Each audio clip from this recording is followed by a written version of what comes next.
Axşamınız xeyir olsun müəllimlər. Biz bugün başlayırıq 8-ci sinif dərsliyindən yenidən növbəti mövzunun izahına. Bu dəfə hüceyrənin üzvü birləşmələridir. Keçən dəfə qeyri-üzvü birləşmələrindən danışmışdıq. Üzvü birləşmələrə karbon əsaslı bioloji molekullar deyilir. Çünki istənilən bir bioloji üzvü maddənin, canlı orqanizmlərdə rast gəlinən üzvü maddənin tərkibində mütləq şəkildə karbon vardır və karbonun 4 valentli olması, onun izomerlərinin olması digər elementlərlə, hidrogenlə, oksigenlə, asanlıqla birləşmə, rabitə əmələ gətirməsinə və müxtəlif üzvü maddələrin əmələ gəlməsinə səbəb olur ki, və bu da onların hər birinin özünə məxsus funksiyalarının yaranmasına gətirib çıxardır. Ümumilikdə isə karbon yer səthində nadir rast gəlinən kimyəvi elementlərdəndir. Lakin canlı hüceyrələrdə o kütlə baxımına görə ikinci yerdədir. Biz 4 elementin adını çəkmişdik.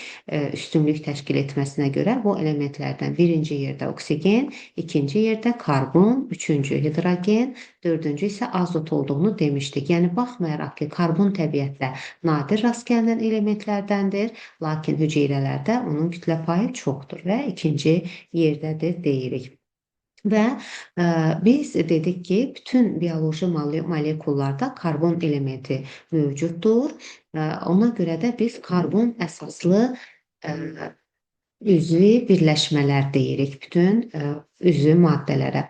Və karbon atomu özü çox kiçikdir, lakin onlar bir-birinə bağlanaraq müxtəlif quruluşlar əmələ gətirir. Məsələn, düz xəttli quruluşda ola bilər, burada qısa və uzun zəncirli quruluşlarını göstərir. Həmçinin şaxələnmiş zəncir quruluşunu əmələ gətirə bilər, halqa şəkilli quruluşu əmələ gətirə bilər. Müəllimlər, zəhmət olmasa səsi bağlayarsınız. Səsiniz sonra düşəcək. Səs yazsınlar. Məsələn, burada biz karbonun qısa zəncirini görürük, amin qrupunu görürük, karboksil qrupunu görürük.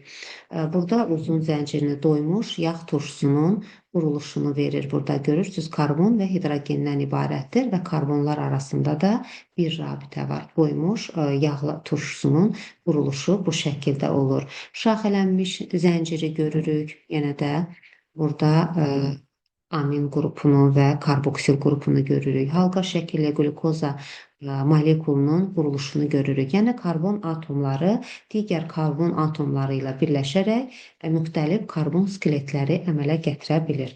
Və bayaq da qeyd elədik ki, karbon atomu özünə oksigen, hidrogen, azot, kikürt və digər atomları asanlıqla birləşdirərək güclü və sabit rabitələr əmələ gətirir və buna görə də karbon atomu fərqli xüsusiyyətlərə malik olan üzvü birləşmələri əmələ gətirir. Və üzvü birləşmələr dedikdə nə başa düşülür? Bayaq da qeyd etdik, karbon tərkibli birləşmələr nəzərdə tutulur. Və bu karbon tərkibli üzvü birləşmələr bir-birindən həm enerji baxımından fərqlənir, həm quruluş baxımından fərqlənir, həm funksiya baxımından fərqlənir. Onların məsələn bir qismi inşaat funksiyası yerinə yetirir, bir qismi energetik funksiya yerinə yetirir. Məsələn, elələri vardır ki, hüceyrə daxilində tənzimləyici funksiyanı yerinə yetirir və s. Məsələn, hormonların biz tənzimləyici funksiyası olduğunu deyirik və yaxud lipidlərin bir qisminin tənzimləyici funksiyasının olduğunu deyirik. Bunlar haqqında biokimya bölməsində danışdığım üçün çox da üzərində dayanmıram. Sadəcə olaraq buradakı əlavələrə baxırıq. Və burada da gördüyünüz kimi, bax bu sxemdə maddələr mübadiləsinin reaksiyalarını göstərir. Nədir maddələr mübadiləsi?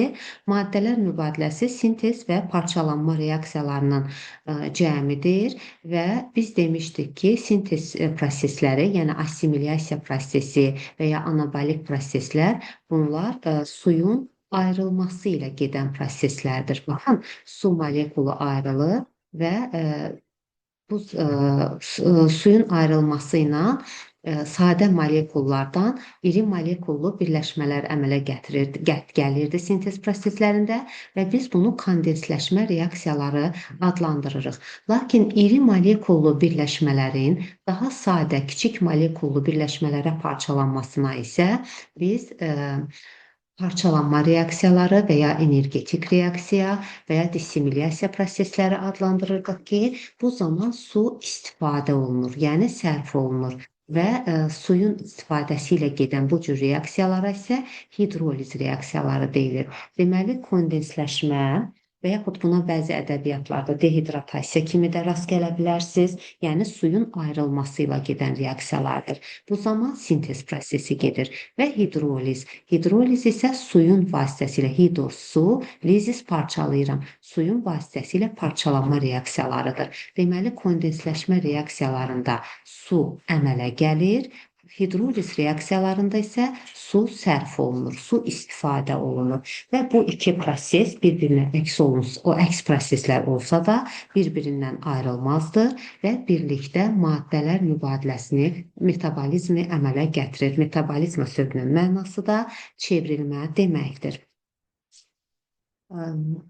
Sonra burada da nişastanın təyini reaksiyaları. Biz bilirik ki, nişastanın təyin edicisi yoddur.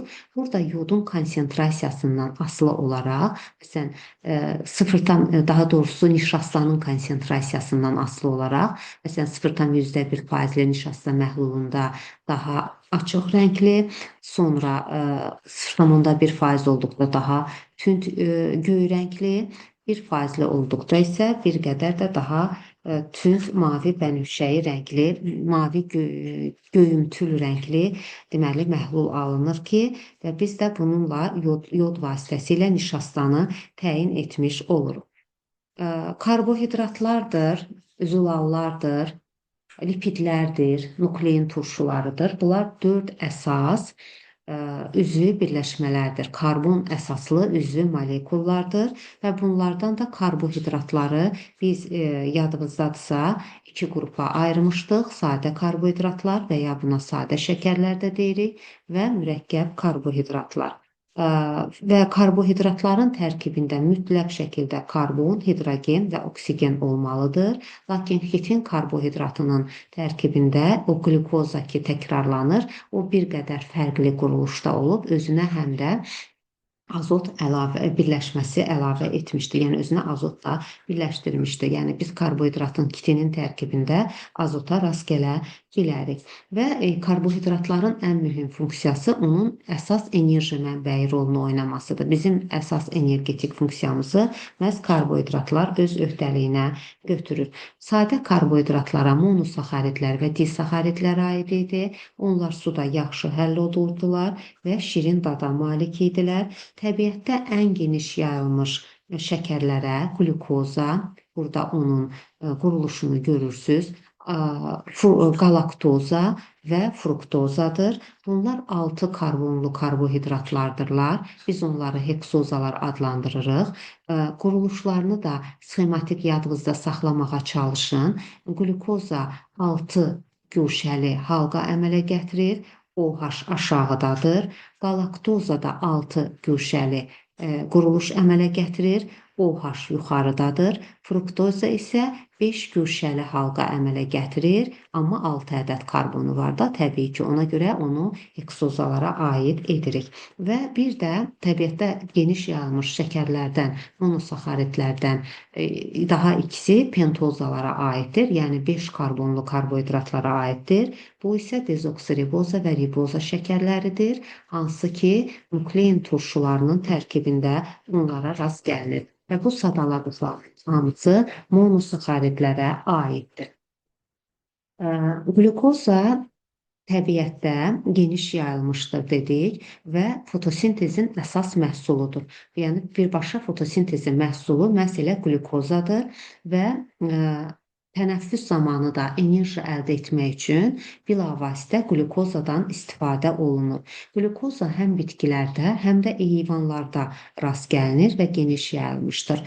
Fruktoza isə əsasən bitkilərdə geniş yayılmışdır, lakin heyvanlarda da az miqdarda, yadınızdadırsa biz spermanın tərkibində fruktozanın da olduğunu qeyd eləmişdik. Amma fruktoza daha çox bitkilərdə, xüsusilə də meyvələrdə daha çox rast gəlinir. Galaktozaya isə təbiətdə tək halda rast gəlinmir. O daha çox süd şəkərinin tərkibində, laktozanın tərkibində rast gəlinir. Laktoza özü disaxariddir, qlukoza və qalaktozanın birləşməsidir. Və həm qlukoza, həm fruktoza, həm də qalaktoza eyni kimyəvi formulaya malikdir. C6, H12O6. Lakin onların bayaq şəkildə də gördüyünüz kimi onların atomları molekulun daxilində fərqli şəkildə yerləşirlər. Məsələn, burada OH aşağıdadır, burada OH yuxarıdadır, burada 5 güşədən ibarət haldadır. Yəni fərqli şəkildə atomlar yerləşirlər. Amma biz bunun formul şəklində baxsaq görəcəyik ki, hamısı C6, H12O6-dır. Və atomların molekul daxilində bu cür fərqli şəkildə yerləşməsi onlara müxtəlif xassələr, həm kimyəvi, həm də bioloji xassələrinin fərqli olmasına gətirib çıxardır. İki monosaxaridin birləşməsindən disaxaridlər əmələ gəlir və disaxaridlərin əmələ gəlməsi də kondensləşmədir. Çünki biz demişdik ki, sadə birləşmələrdən iri molekulu, iri birləşmənin əmələ gəlməsi və yaxud sintez reaksiyaları hansı ki suyun ayrılması ilə gedir. Baxın, görürsünüz, su ayrılıbdır burada. Biz bunları kondensləşmə reaksiyası adlandırmışdıq. Yəni 2 ədəd qlukozanın, 2 molekul qlukozanın kondensləşməsindən maltoza disaxaridi əmələ gəlir və su ayrılır. Maltozaya səməni şəkəri də deyirlər. Və yaxud da qlukoza ilə qalaktozanın kondensləşməsindən, yəni birləşməsindən laktoza, süd şəkəri əmələ gəlir, yenə də su ayrılacaqdır. Qlukoza ilə fruktozanın birləşməsindən isə saxaroza disaxaridi əmələ gəlir. Buna qamış şəkəri və ya çuğundur şəkəri də deyirlər. Deməli, maltoza oldu səməni şəkəri, 2 ədəd qlukozanın birləşməsindən yarandı. Laktoza oldu süd şəkəri, qlukoza ilə qalaktozanın birləşməsindən əmələ gəldi. Saxaroza oldu qamış şəkəri və ya çuğundur şəkəri, qlukoza ilə fruktozanın birləşməsindən əmələ gəldi. Və bu disaxaridlər elə monosaxaridlər olduğu kimi, bunlar da sadə karbohidratlar olduğu üçün suda yaxşı həll olurlar və şirin dada malikdirlər. Lakin disaxaridlərin su vasitəsilə biz bunları hidroliz adlandırdıq. Su vasitəsilə parçalanması, görürsünüz, maltoza nəyə parçalanacaq? 2 ədəd qlukozaya və yaxud laktoza nəyə? Su vasitəsilə hidrolizə uğratsaq nə alınacaq laktozadan? Glukoza ilə qalaktoza və yaxud saxarozadan nə alınacaq? Glukoza və fruktoza. Bu şəkildə geri dönüş reaksiyalarıdır hidroliz. O zaman su gördüyünüz kimi istifadə olunur. Yəni ad üstündə hidroliz su vasitəsilə parçalanma deməkdir. Bu da oldu disaxaridlər. Və bir də mürəkkəb şəkərlər var. Bunlara polisaxaridlər deyilir. Hansı ki, çoxlu sayda monosaxaridlərin birləşməsindən, kondensləşmədən əmələ gəlir və polisaxaridlər daha uzun molekullar əmələ gətirmək üçün oxşar molekulların kondensləşməsi yolu ilə sintez olunduğu üçün burada da su ayrılacaqdır. Onlar düz şəkildə və ya şaxələnmiş zəncir şəklində ola bilərlər. Nişastadır, glikogendir, sellulozadır, xitindir. Bunlar çoxlu sayda glukoza molekullarından ibarətdir. Lakin qeyd etdiyimiz kimi xitində glukoza bir qədər fərqli quruluş əmələ gətirir. O tərkibinə azot da birləşdirir. Nişastaya bitkilərdə ehtiyat qida maddəsi kimi, glikogenə heyvanlarda, göbələklərdə və bakteriyalarda ehtiyat qida maddəsi kimi, sellulozaya bitkilərin hüceyrə divarında rast gəlirik, xitinə isə əsasən bitkilərdə rast gəlirik, hansı ki, xüsusən də balqabağın tərkibində daha çox idi deyirdik və ağır metalları və zəhərli maddələri özünə absorpsiya etmək qabiliyyətinə malik idi. Və nişasta bitkilərdə dedik, ehtiyat qida maddəsi kimi toplanır və insanın gündəlik qida rasionunda, xüsusən də çörək və kartof məhsullarında da mövcuddur deyirik. Üzvü maddələrdən daha biri lipidlərdir. Biz lipidləri karbon əsaslı üzvü maddə götürürük, amma onları polimer maddə adlandırmırıq. Çünki onlar polimerlərdən yox, gliserin və yağ turşularından əmələ gəlmişdir. Lipidlərin də tərkibində karbon var, hidrogen var, oksigen var. Burada lipidin quruluşu xətti quruluşu. Baxın, burada uzun zəncir şəklində doymuş yağ turşusunun quruluşu göstərilmişdir və lipidlərin tərkibində digər üzvü maddələrə nisbətən oksigenin miqdarı daha az olur və oksigenin az olması onun daha yaxşı oksidləşməsinə və daha çox enerji əmələ gətirməsinə səbəb olur. Yəni, ona görə də 1 qram əgər karbohidratdan və ya 1 qram zülalın parçalanmasından əgər 17,6 kilojul enerji ayrılırsa, lakin 1 qram yağın parçalanmasından təqribən 2 dəfə daha çox 8,9 kilojul enerji ayrılır və qeyd etdiyimiz kimi bunun da səbəbi onun tərkibində karbon və hidrogenin daha çox, baxın quruluşa karbon və hidrogen daha çoxdur, oksigenin miqdarı isə azdır digər üzvü birləşmələrə nisbətən və oksigenin miqdarının dedik ki, az olması da səbəb olur hidrogenlə oksigenin nisbətinin lipidlərdə daha yüksək olmasına. Deyəsən layihədə səhv qeyd olunub. Bir dənə baxım ona. Keçən dəfə müəllimlərdən biri daha yüksəkdir yazıb. Yəni, düz yazıb. Onda bu kitabda düzgündür düz yazıb da. Yazıb ki, lipidlərin tərkibində oksigenin miqdarı az olduğuna görə hidrogenlə oksigenin nisbəti karbohidratlarla müqayisədə daha yüksəkdir. Bəli, burada düzgün qeyd olunmuşdur. Və deməli, yağların müxtəlif formaları var.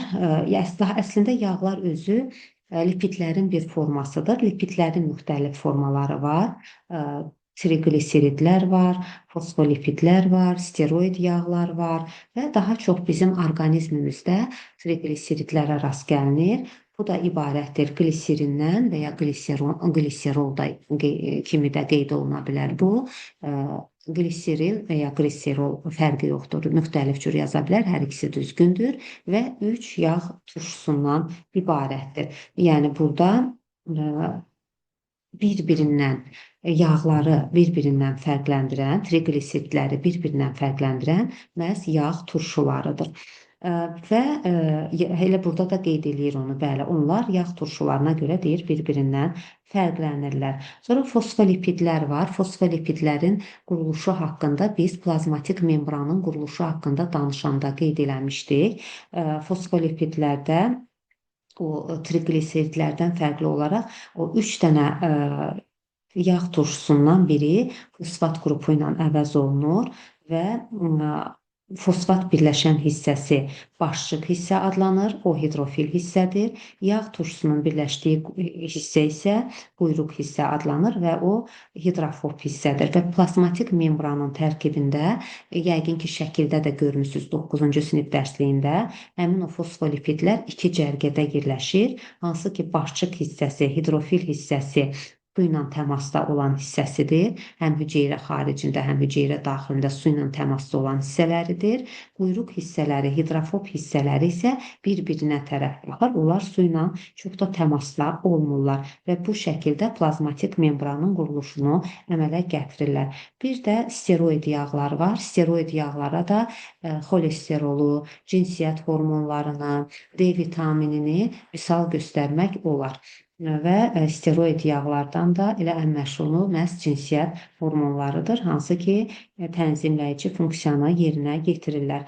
Və yağlar, dedik ki, yağ turşularına görə bir-birindən fərqlənirlər və suda həll olunurlar yağlar, hidrofobdurlar və onlar təqribən 20 dərəcə Selsidə, yəni otaq temperaturunda heyvani yağlar adətən bərk halda, bitki yağları isə adətən maye halda olur. Niyə adətən yazır? Çünki istisnası var. Məsələn, heyvani yağlardan balıq yağı istisnadır, bərk yox, maye haldadır. Bitki yağlarından isə Hind qozu yağı yenə də istisnadır, o maye haldadır. Və heyvan mənşəli yağlar adətən doymuş yağlardır. Baxın, görürsünüz, bu şəkildə sxematik quruluşunu da yadınızda saxlayın. Bitki mənşəli yağlar isə doymamış yağlardır və doymuş yağlarda karbonlar arasında adətən bir dənə rabitə olur, doymamış yağlarda isə 2 ədəd rabitələrə təsadüf olunur və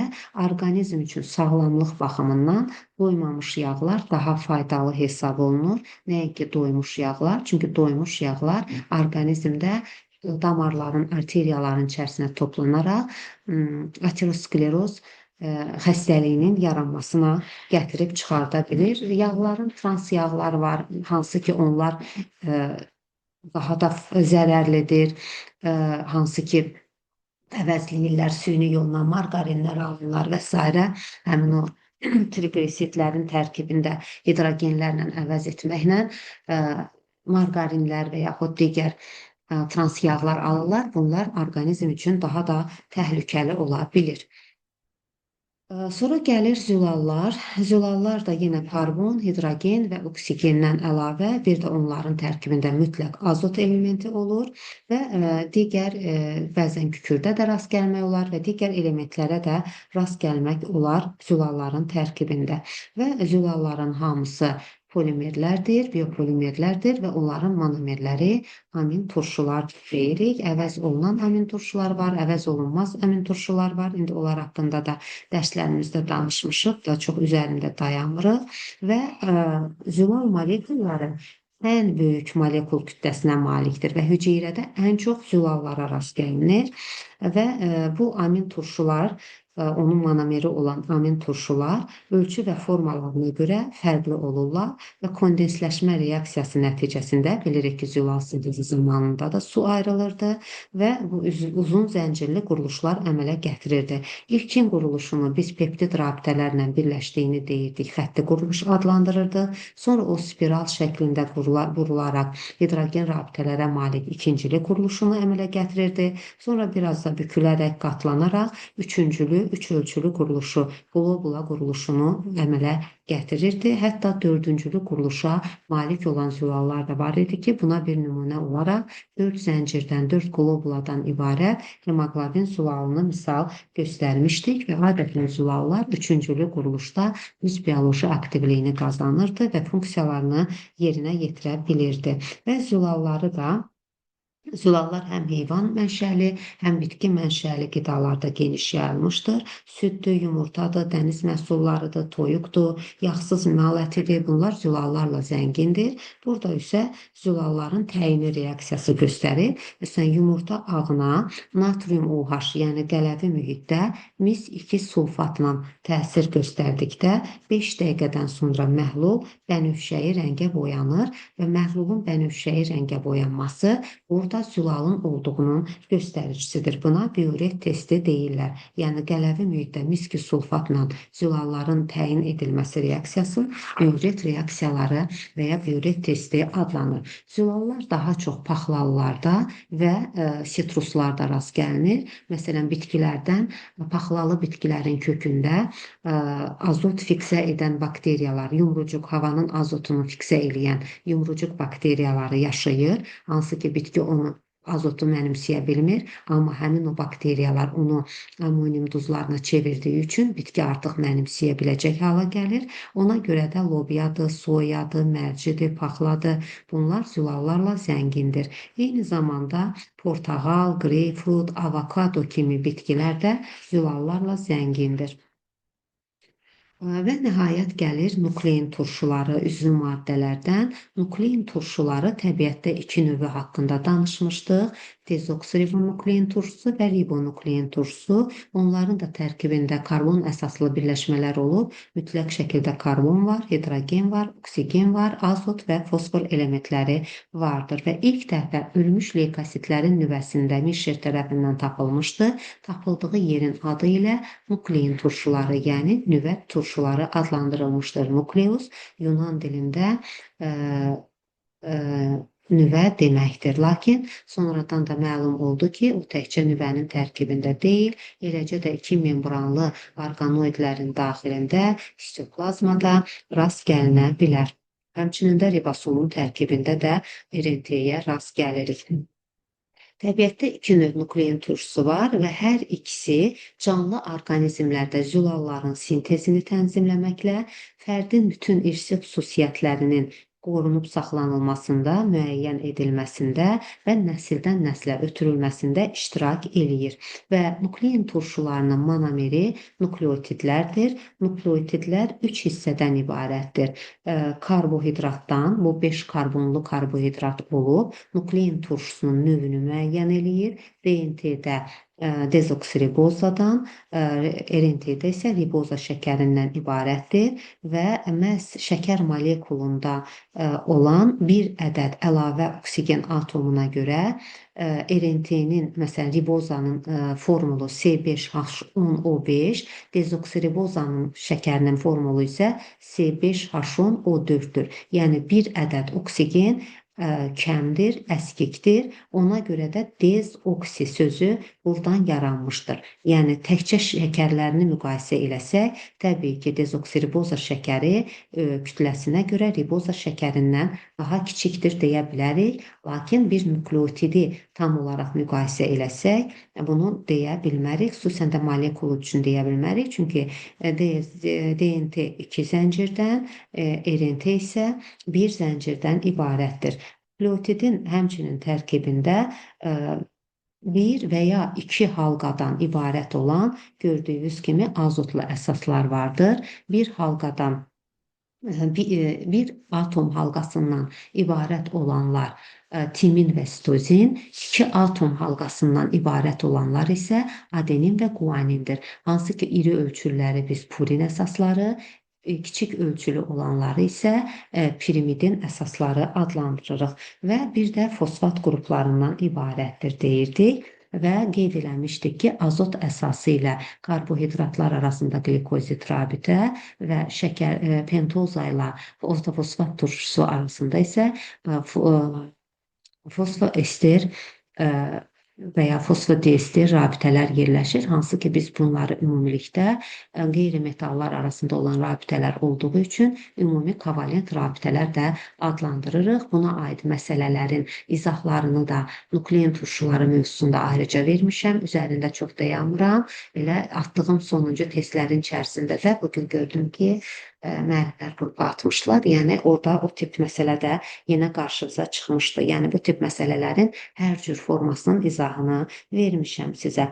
Və bir nukleotidin fosfatı ilə növbəti nukleotidin pentoza şəkəri arasında yaranan rabitələr, hansı ki biz bunu kovalent rabitə adlandırırıq. Bu rabitələr polinukleotid zənciri əmələ gətirir və həmin bu rabitələr sayəsində şəkər və fosfor qrupu molekulu, fosfat qrupu molekulunun skeleti yaranır. Yəni bu molekulun, DNT və ya RNT molekulunun skeletini nə təşkil edir soruşduqda deyirik ki, şəkərlərlə, yəni pentozalarla fosfat qrupu arasında olan rabitələr onların skeletini əmələ gətirir. Həm DNT-də, həm də RNT-də istənilən ardıcıllıqla nukleotidlər yerləşə bilər. Çünki zəncirdə onları bir-birinə bağlayan şəkərlər və fosfat qrupları bütün nukleotidlərdə eynidir. Hər nukleotiddə eynidir. Ona görə də bir DNT-də və ya bir RNT molekulunda azotlu əsasların istənilən ardıcıllığı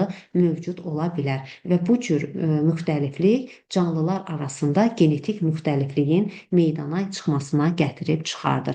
Burada da şəkər fosfat skeletinin quruluşunu göstərir. Gördüyünüz kimi birinin şəkəri o birinin fosfatına birləşərək bu cür molekulun skeletini əmələ gətirir. Azot əsasları isə bir zəncirdə birləşmənin yaranmasında iştirak etmir. Onlar DNT molekulunda ikinci zəncirə, yəni qarşı zəncirlərin bir-birinə birləşməsini komplementarlıq prinsipinə əsasən təmin edir. Yenə də neçə pentoza 3 rabitə yaradır, neçə pentoza 2 rabitə yaradır, neçə azotlu əsas maksimum 3 rabitə əmələ gətirir, minimum 3 rabitə əmələ gətirir, maksimum 4 və yaxud 5 rabitə əmələ gətirir. Bunlar haqqında və yaxud nukleotit deyə bilər.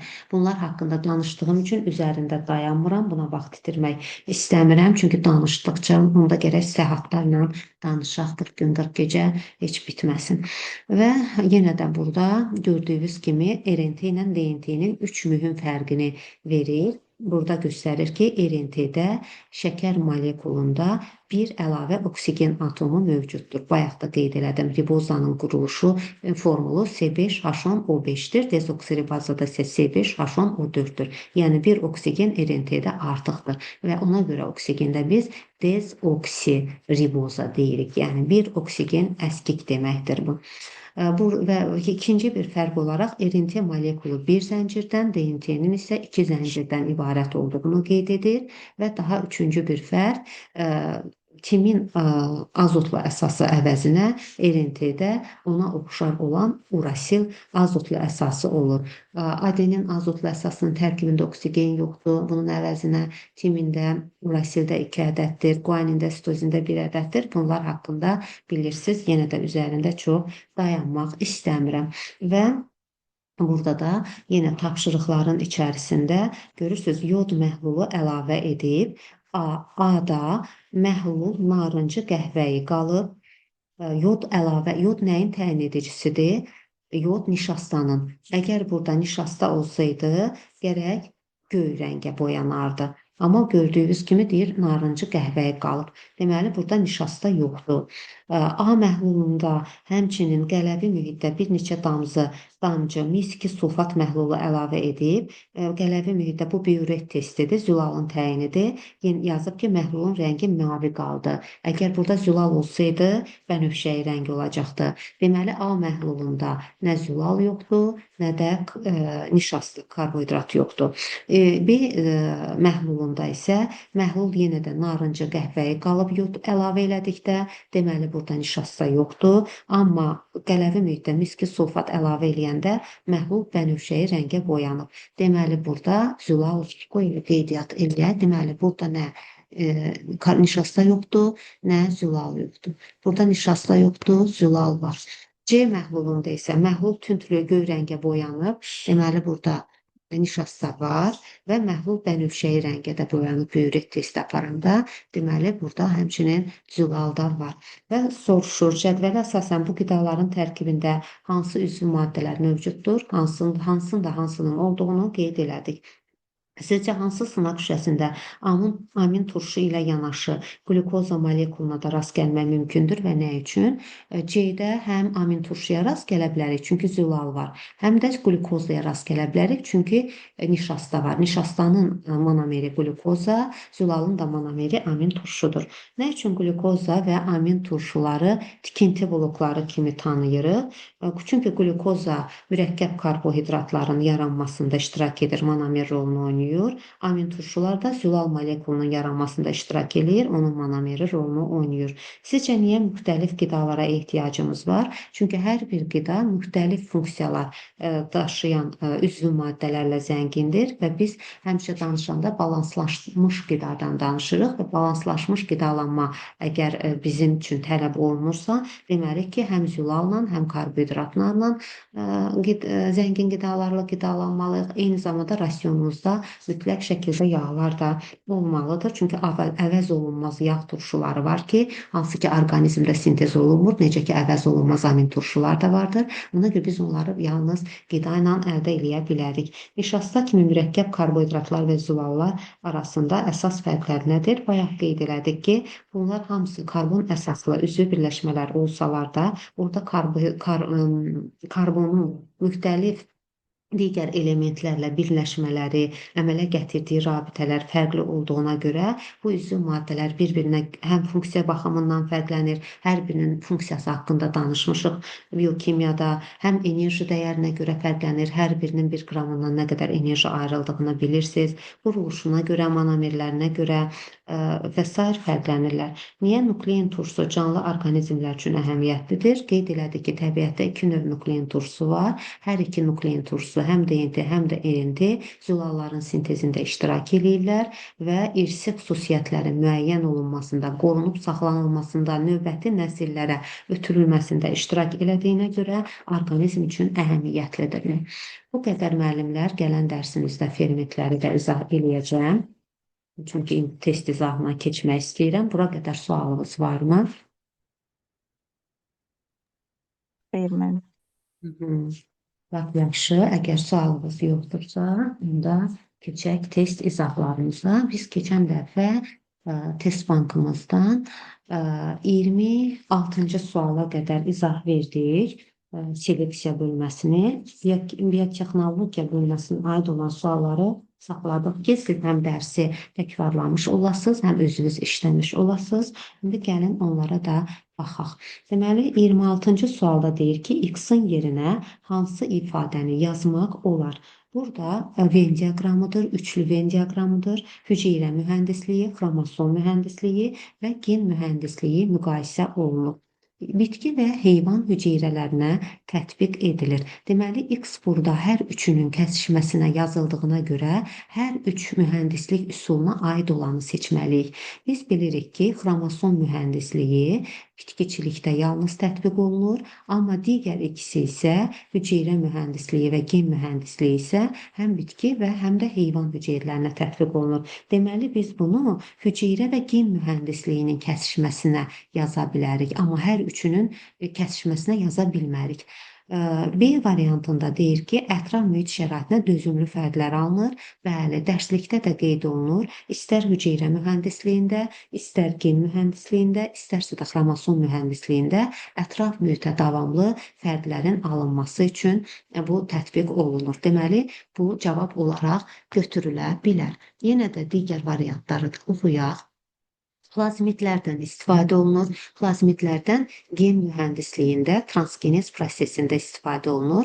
Hansı ki, plazmitlər bakteriyalarda DNT-dən kənar və yaxud dərsliyimizin dili ilə desək, xromosomdan kənar kiçik DNT parçacıqlarıdır. Hansı ki, asanlıqla onu bakteriya hüceyrəsinə çıxartmaq, ona gen əlavə etmək və yenidən asanlıqla bakteriya hüceyrəsinə daxil etmək mümkün idi. Ona görə də bunu transgenezdə çox tətbiq edirdilər və bu gen mühəndisliyinə aiddir.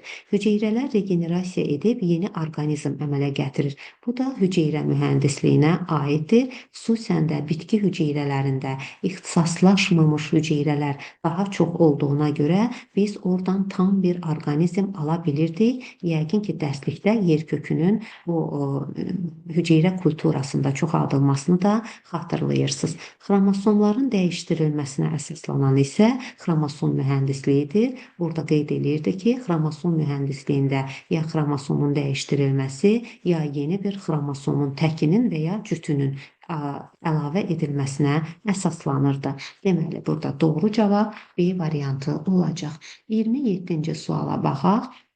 Anlayışın çıxarılması üsulundan istifadə edərək sual işarəsinin yerinə yazılacaq bitkinin gen xəritəsini hazırlamışdır. Burada yazır, mənşə mərkəzi Mərkəzi Amerikadır. Küləklə çarpaz tozlanma gedir. Bir evli, bir cinsli bitkidir. Seleksiyası ilə məşğul olan alim Xaçyanovdur. Deməli, söhbət qarğıdalı bitkisindən gedir və qarğıdalı bitkisinin gen xəritəsini ilk dəfə olaraq Barbara McClintock, Amerika alimi hazırlamışdı və o Cənubi Amerika qarğıdalı sortlarını əvvəlcə spirt istehsalı və heyvanların yemləməsi üçün tətbiq eləmişdi, lakin sonradan deyir bazarlara ayaq açdı və artıq hamımız yeyirik onu. 28-ci sual. Şəkildə proseslə bağlı. Şəkildəki proses klonlanmadır, klonlaşdırma prosesidir. D qoyunu üçün verilən ifadələrdən hansı doğrudur? Burada D qoyunu gördüyünüz kimi artıq klonlanmış qoyundur. A qoyunu buradan görürdük, şəkildən də görürük ki, onun DNT-sini neyniyib çıxardıbdır. B qoyununun isə gördüyümüz kimi yumurta hüceyrəsidir. Yumurta hüceyrəsinə isə nüvəsini çıxardıb atıbdır və yumurta hüceyrənin içərisinə Dolinin alınmasını bilirsiniz də.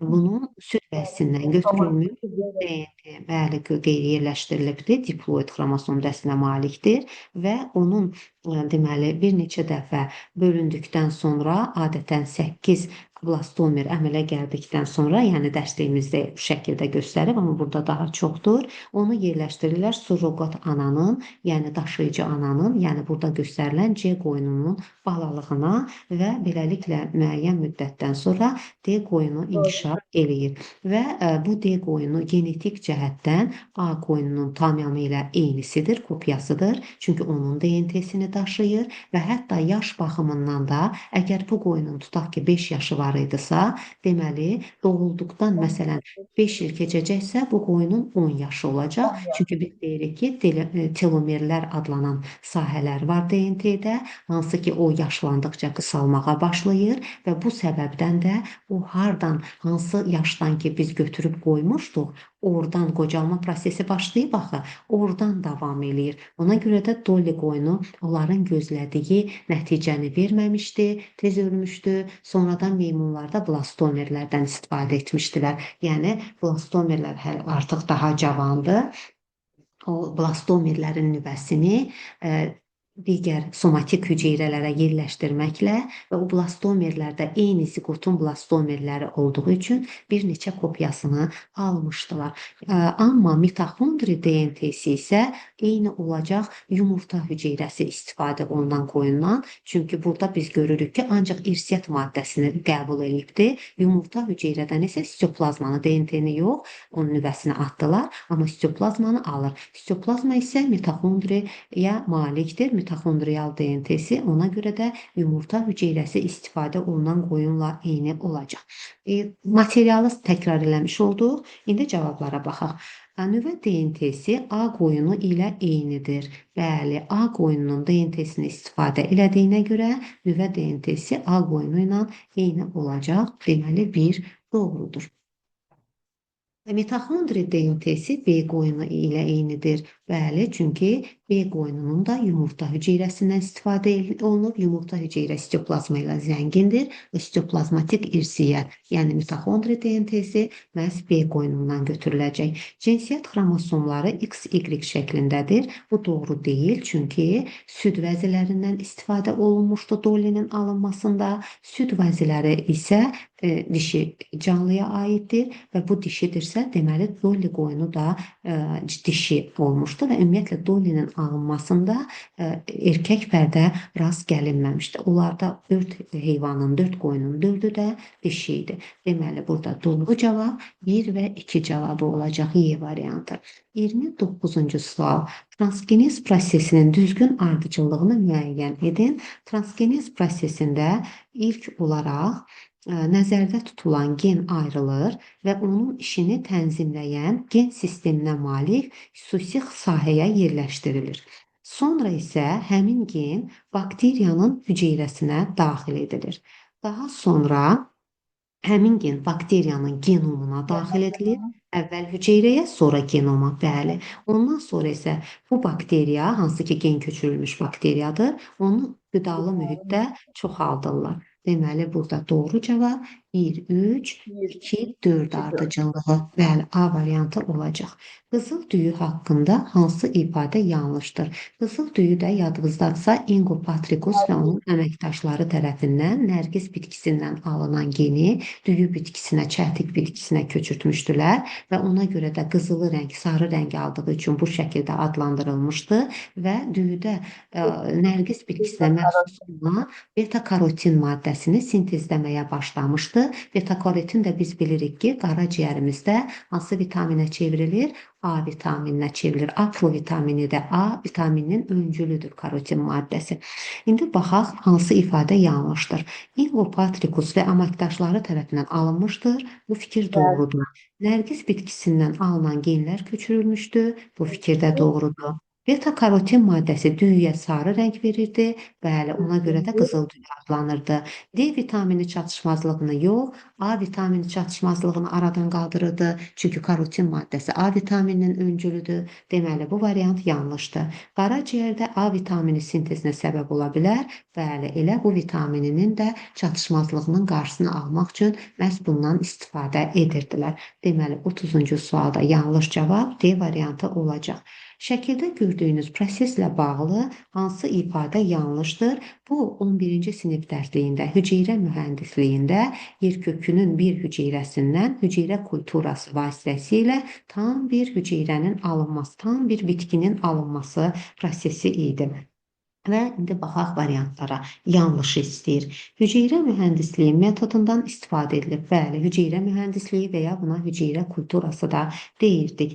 Bitki hüceyrələrində ixtisaslaşma heyvan hüceyrələrindəki hüceyrə ixtisaslaşmasından azdır. Bəli, məhz ona görə də tam bir orqanizmi məhz bitkiçilikdə əldə etmək mümkün idi. Çünki onlarda ixtisaslaşma daha azdır. Törədici toxuma üstünlük təşkil elədiyinə görə, hansı ki o ixtisaslaşmamış toxuma qrupudur, ixtisaslaşmamış hüceyrələrdən ibarətdir. İnisial hüceyrələr çox vaxt inisial vəziyyətdə qalırdı və yaxud da digərlərinə başlanğıc verirdi. Kök hücrələri idi də bir sözlə. Ona görə də bu fikir də doğrudur. Bu üsulla müxtəlif ekoloji şəraitə dözümlü fərdlər alınır. Bəli, duzlu torpaqda əgər məsəl üçün yetişdirə bilmirdilərsə, əvvəlcə onu duzlu bir şəraitdə bunu yetişdirirdilər, ölən ölürdü, qalanı da artıq dözümlü olduğu üçün o sağ qalanı da sahəyə köçürürdülər və ümumiyyətlə bu üç mühəndislik üsulunun hər üçündən deməli istifadə olunub dözümlü fərdlərin alınmasında. Başlanğıc hüceyrədə tam bir bitkinin inkişaf etdirmək üçün lazım olan bütün genlər aktiv olmuşdur. Bəli, bütün genlər əgər aktiv olmasaydı, tam bir bitki oradan inkişaf etmir. Hər hansı bir gen inaktiv olsaydı, həmin hissə əmələ gəlməyəcəkdi. Belə mühitdə əsasən heyvan hüceyrələri regenerasiya edib yeni xeyir. Bu həm bitkinin kitabın cümləsidir, bitki hüceyrələri deyir, əsasən regenerasiya edib. Məsələn, heyvan hüceyrələrində bunu nəyə tətbiq eləmişlər? Limfositlərlə xərçəng hüceyrələrinin sintezinə, düzdürmü? Deyir ki, limfositlər mikroorqanizmlərə qarşı müqavimət göstərmək qabiliyyətinə malik idi. Xərçəng hüceyrələri də sürətli bölünüb çoxalmaq qabiliyyətinə malik idi. Ona görə onların deməli istifadə eləyərək o birləşməsini, hibridini əmələ gətirmişdilər. Amma biz heyvan hüceyrələrində tam bir orqanizm alındığını oxumamışıq, yəni eşitməmişik. Buna görə də bu bitkiçilikdə əsasən. Həm də dərsliyimizin də cümləsidir. Deməli, Y variantı yanlışdır. 32-ci suala baxaq. Şəkildə klonlaşdırma yolu ilə Dolly qoyununun alınması təsvir olunmuşdur. Yenə eyni şəkildir. Buna əsasən verilənlərdən neçəsi doğrudur?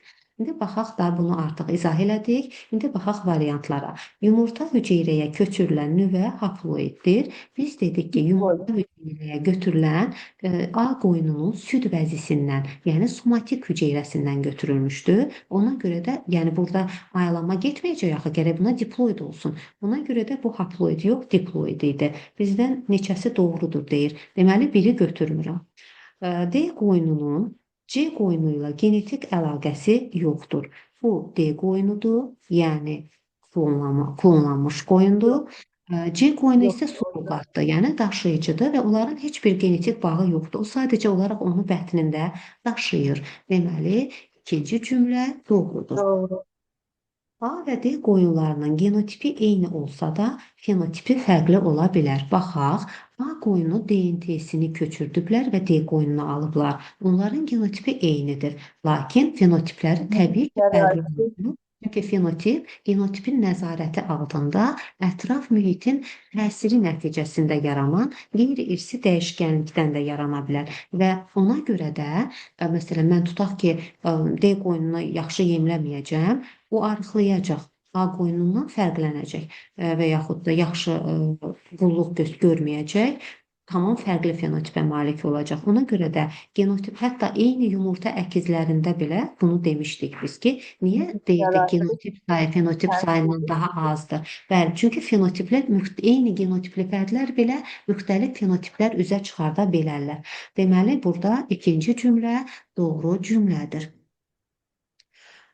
C qoyununun balalığına qoyulan rejim mitoz yolla bölünərək D qoyununa əmələ gətirir. Bəli, artıq burada Bəli. mitozlar gedir. Blastomerlərin rejimin əmələ gəlməsi mitoz bölünmə yolu ilə gedir. Deməli, dördüncü cümlədə doğru cümlədir. Deməli, burada neçəsi doğrudur dediyinə görə birdən başqa hamısı, yəni 3-ü doğrudur.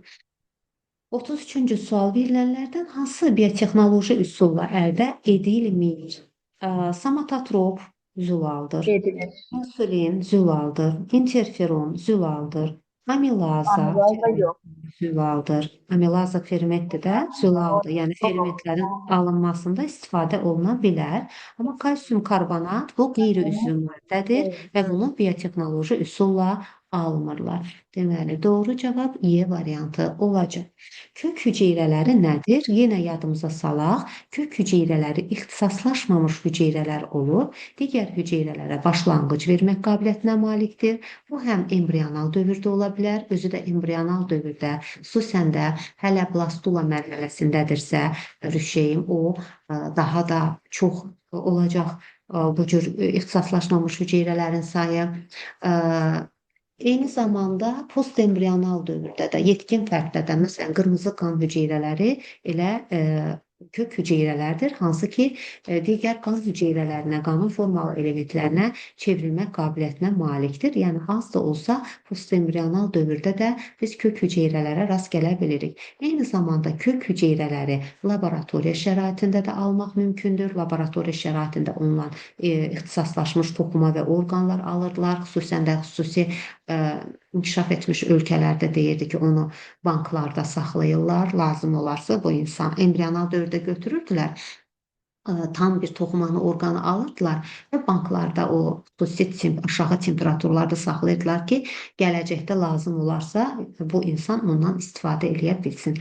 Və eyni zamanda orqanizmdə də, yəni hökm deyil ki, laboratoriya şəraitində olsun, bizim orqanizmimizdə də kök hüceyrələr var və fəaliyyət göstərirlər. Və onu da qeyd eləmişdik ki, kök hüceyrələri bitkilərdə daha çoxdur, nəinki heyvan hüceyrələrində.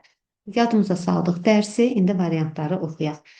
Özlərini yeniləmə qabiliyyətinə malik ixtisaslaşmış hüceyrələrdir. Əgər ixtisaslaşmamış yazsaydı doğru olardı, ixtisaslaşmış yazdığına görə doğru deyil. Əsasən heyvan hüceyrələrində üstünlük təşkil etmiş ixtisaslaşmış hüceyrələrdir. Dedik ki, həm ixtisaslaşmış deyil, ixtisaslaşmamışdır. Həm də əsasən bitki hüceyrələrində üstünlük təşkil edirlər. Digər hüceyrələrə çevrilmək qabiliyyətinə malik ixtisaslaşmamış hüceyrələrdir. Bəli, bu doğru fikirdir. Yalnız rüşeym dövründə fəaliyyət göstərən ixtisaslaşmamış hüceyrələrdir. Yalnız sözü olmasaydı doğru olardı. Yalnız sözünə görə doğru olmur. Çünki postembrional dövrdə də fəaliyyət göstərən elə qırmızı qan hüceyrələrindən nümunə göstərdik. Yalnız laboratoriya şəraitində bölünərək başqa hüceyrələrə çevrilə bilən hüceyrələrdir. Yenə də yalnız sözü olmasaydı doğru olardı. Yalnız sözü var deyə doğru deyil. Çünki orqanizmdə də, məsələn, elə kosmetoloji prosedurlarda da kök hüceyrələrdən istifadə edərək cavanlaşdırma prosedurları dəridə və s. aparılır. Baxaq 35-ci suala. Dölsüzlüyü Karpetchenko metodu ilə aradan qaldırılan hibridin somatik hüceyrəsinin bir nüvəsində anafaza mərhələsinin sonunda xromosom sayı 112 olarsa, deməli, dölsüzlüyü Karpetchenko ilə aradan qaldırılan hibriddir. Somatik hüceyrəsidir və anafazanın sonudur. Deməli, bu 4N-dir, tetraploiddir də, minimum 4N-dən işləyəcək, Karpetchenko tətbiq olunubsa, somatik hüceyrəsini 4N götürəcək. Və bir də buna əgər anafazanın sonundadır deyirsə, 2 dəfə də artacaq, olacaq 8-i. 2 dəfə artacaq. Bəli. Deməli, bunun 8-ini bərabərdir 112-yə. Sonra nə deyir? Hibridi əmələ gətirən birinci orqanizmin diploid xromosom dəsti 14 olarsa, əvvəlcə biz hibridin özünü tapaq. Deməli, bunun 8-ini 112-dirsə, 112 8-ə bölün, neçə eləyir? 10, 14. 14. 14, 16. Bir 14. dəfə 42-ni 14. 8-ə bölün. Hə, 14. 14. 14. Aha, onda 4-əni neçə eləyir? 4-əni 4, 40, 48. 56. 56. 56 eləyir. Qızım deyir 56 eləyir. Qızım deyir İyi 56 eləyir. öğrendi. Düz deyir. Hə, deməli 4 eni bunun 56-dır. Düzdür? Deməli tetraploid bitkinin somatik hüceyrəsi 56-dır, 4 endir. Bu hibridi deyir, əmələ gətirən birinci orqanizmin diploid xromosom dəsti 14 olarsa, deməli 2 bitki, bunun biri 2N neçədir? 14-dür. Deməli o birisinə nə qalır? 2N. Erlak'tan çıxandadır. 42. 42. 42. Bəli. Deməli, ikinci orqanizmində diploid xromosom dəsti oldu 42. İndi nə deyir? İkinci orqanizmin deyir, haploid xromosom dəsti neçə olar? İkinci bitki 24. budur. 2 eni 42 isə eni də olacaq 21. 36-cı sual. Dölsüzlüyü Karpechenko metodu ilə aradan qaldırılan tetraploid bitki və bu hibridin əmələ gəlməsində iştirak edən bitkilər haqqında cədvəldə verilən məlumatlara əsasən X-ı tapın. Birinci bitkinin yarpaq hüceyrəsinin metafaza mərhələsində xromosom sayını verib. Gəlin bir dənə yadımıza salaq metafazanın parametrini. Normal bitkidə, diploid 24. bitkidə 2N4C-dir. Deməli bunun 2N-i 24-dür, eləmi? 2 eni bərabərdir 24-ə. İkinci bitkinin qametini istəyir, özümüz tapmalıyıq. Və burada da yazır ki, hibrid öz-özünə tozlandıqda endosperm hüceyrəsinin mitozun anafaza mərhələsində xromosom sayı. Baxın, burada ana və ya ata bitki olduğu qeyd olunmur. Bu tip məsələləri qarışdırmayın. Məsələn, DİM-də bir bitkinin ana bitki olduğunu, ata bitki olduğunu, yəni necə yazır? Deyir, bunun yumurta hüceyrəsi istifadə olunub, bunun tozcuğu istifadə olunub. Yəni bilirsiniz hansı atadır, hansı anadır. Bu zaman endospermi tapanda dişinin hamısı, erkəyin yarısı. Çünki dişidən mərkəzi hüceyrə tamına gəlir, erkəkdən də spermi gəlir yarısı qədər qametdir də. Ona görə bu şəkildə tapırsınız. Amma görürsüz, burada nə dişi, nə erkək bitki olduğu verilmir. Üstə gəl də baxın nə qeyd edir. Deyir, hibrid öz-özünə tozlandıqda endosperm. İndi bu bitki tetrahibrid bitki 4 endi, düzdürmü? O öz-özünə tozlananda indi endosperm əmələ gəlməlidir. Necə əmələ gələcək? 6 en. Bitkinin özü, bəli, üstəgəl yarısı 4 en üstəgəl 2 en eləcək 6 en. Bir də bunu mitozun Anafaza anafaza olacaq. mərhələsində. Deməli 12. anafazada 2 dəfə də artacaq, 12. bəli, olacaq 12 en. Deməli bax bu 168 bu canlının, bu bitkinin 12 enidir. Əgər 12 eni 168-dirsə, onda eni neçə olur? 168-i 14. 14-dür. Hə, onda eni oldu 14. Onda hibridin özü nə olur? 4 en nə olur? 4 vur 4, 4, 16, 56. 56. Deməli bitkinin özü 4 en bərabərdir 56-ya hibridimiz. Bunun birinə əmələ gətirən, bax budur, 24. 24-dür. O birisinə nə qalır? 56-dan 24 çıxanda nə eləyir? 32. 32. 32. Deməli ikinci bitkinin də diploid xromosom dəsti 32-dir. İndi məndən ikinci bitkinin qametinin xromosom sayını istəyir. Deməli ikinci bitkinin 2 eni 32-dirsə, eni nə olur 16. qameti? 16 olur. Bəli, doğru cavab olacaq 16. Aydındır müəllimlər? İndi baxarıq dildən də bu tip məsələlərə ki, yəni harda necə hesablayasınız, qarışdırmayasınız. 37-ci sual. Plazmitlər haqqında hansı ifadə yanlışdır? Plazmitlərin nə olduğunu artıq dedik. İndi baxaq. Bəli, bakteriyalara məxsus strukturdur, doğrudur. Xromosomdan kənar halqa şəkilli DNT-lərdir, doğrudur. Öz-özünə bölünüb çoxala bilirlər, bəli. DNT parçacıqlarıdırsa təbii ki, çoxalacaqlar. Xromosom mühəndisiyində istifadə edir, gen mühəndisiyində istifadə olunur. Deməli, bu variant doğru deyil. Müxtəlif canlılarda gen transferində istifadə olunurmu? Olunur. Transgenez prosesində istifadə olunur. 38-ci sual. Bu da bionika ilə bağlı və ya bunu biomimetika adlandırmışdılar. Hidrofon bu su itinin qulağıdır. Hidrofon su itinin qulağı. 1D. Spidometr cücülərin fasetli beci, gözü. 2B. Ornitopter quşun qanadını, deməli ornitopter cihazını Leonardo da Vinci hansı ki ağacın illik halqalarını da o kəşf eləmişdi. və insana taxmışdı, onu hazırlayıb quş qanadı kimi insan uçmuşdu. Hal-hazırda deyir, onu hazırlamaq mümkün olmamışdı. Yəni o necə dahiyanə bir qrupsa, hazırda bu boyda texnika inkişaf eləmiş əsrdə onu hazırlaya bilmirlər. Qan örtükləri də bitki hüceyrələrinin turboruna əsaslanır. Burada da ona uyğun variant elə burada qırmızı ilə görsənir. A variantı da uyğunlaşandır. 39-cu sual. Biologiya və texnologiyanın sintezi olan elmin devizi. Biologiya və texnologiyanın sintezi olan elm bionika elmidir. Bəli, devizi də belə idi. Canlı orqanizmlər yeni texnologiyaların açarıdır. Dərsliyin cümləsidir. Sentrifuqa nədir? Sentrifuqa bir cihaz idi, hansı ki, hüceyrəni qoyurdular onun içərisinə, ağzını bağlayırlar, dəqiqədə 10.000 dəfə ərzində fırlanırdı və hüceyrəni kimyəvi tərkibinə və strukturlarına qədər ayıra bilirdi. İndi gəlin baxaq. Ağciyərləri rentgen şüaları ilə tədqiq edən cihaz. Bunun adı nə idi müəllimlər? Fluoroqraf cihazı idi. İnsanın qan təzyiqini ölçən cihazın adı nə idi? Tonometr idi. İnsan orqanizminin hər hansı bir hissəsinin köndələn kəsiklərlə təsvirini almaq üçün KT və ya kompüter tomoqrafiyası idi. Bəli. Hüceyrə strukturlarını ayıran kimyəvi tərkibini tədqiq edən cihaz, bəli, bu sentrifuqa cihazıdır. Sürətli elektron selindən istifadə olunan böyüdücü cihazın adı nə idi? Elektron mikroskop idi. Və elektron mikroskop idi, doğrudur. Buradan bu bölməni bitirmiş olduq. Bura qədər sualınız varmı? Xeyr, müəllim. Təşəkkür. Əgər yoxdursa, onda açaq dimimizi, çünki dimdə keçən dəfə sizə söz vermişdim ki, dimdə olan sualların da bəzilərinin izahını verəcəm sizə, çünki burada da bəzi səhvlər vardır. Amma dərsliyi yükləməmişəm, dim topluluğunu yükləməmişəm.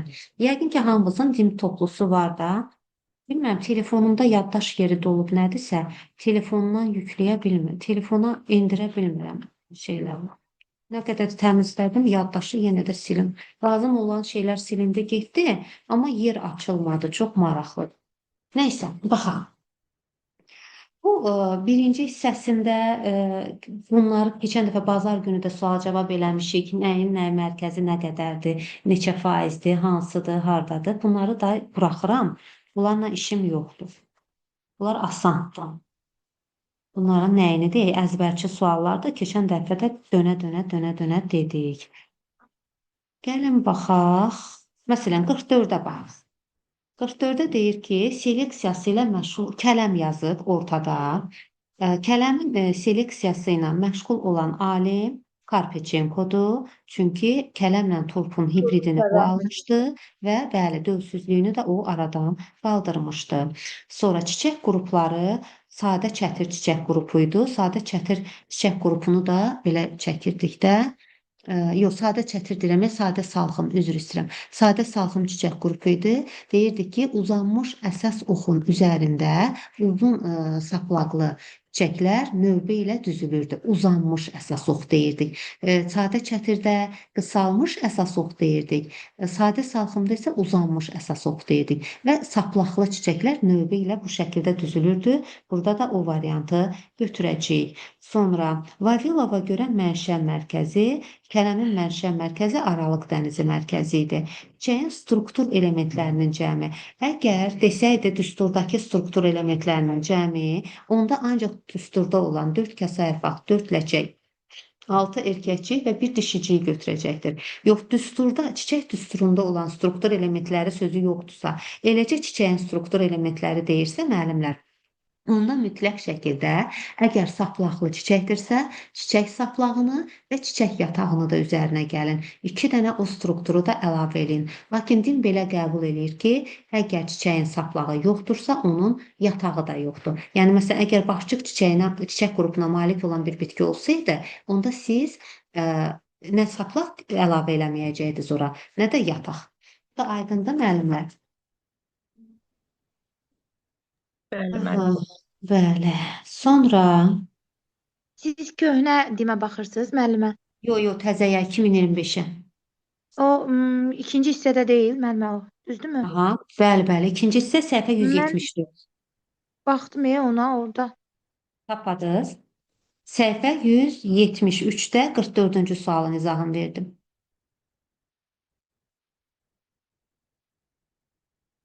Heyf yükləməmişim. Tapdınız? Digər müəllimlər tapa bilmisiniz? Müəllimə, əlimdə yoxdur. Onu bilirəm ki, 102-ni özüm üçün qeyd eləmişdim, soruşum. 102. Səhifə neçədədir? Amma bilmirəm, gətirməmişəm heç nəyi. Bir dəqiqə baxın. Daim 102. görə keçmişəm. Burada Tamam. internet yaxşı tutur. Hə. Yaxşı, gəlin elə, gəlin onda. 102 dediniz, eləmi? Bəli, tapdım. 102-ni də tapdım. Elə buradan başlayaq. Buradan sonra da gəlir biotexnologiya hissəsi. Hə, yaxşı. Burada da özdə məsələlər proqras. Başlayaq. 98-dən başlayıram. Gələcəm üzü 102-yə qədər gələcəm. Səhifə neçə oldu müəllimə zəhmət Səhifə olmasa? 183-ü açın. 2025-ci test vaxt. İkinci hissə səhifə 183. Hamı açdı, müəllimlər. Yəqin ki, hamıda var.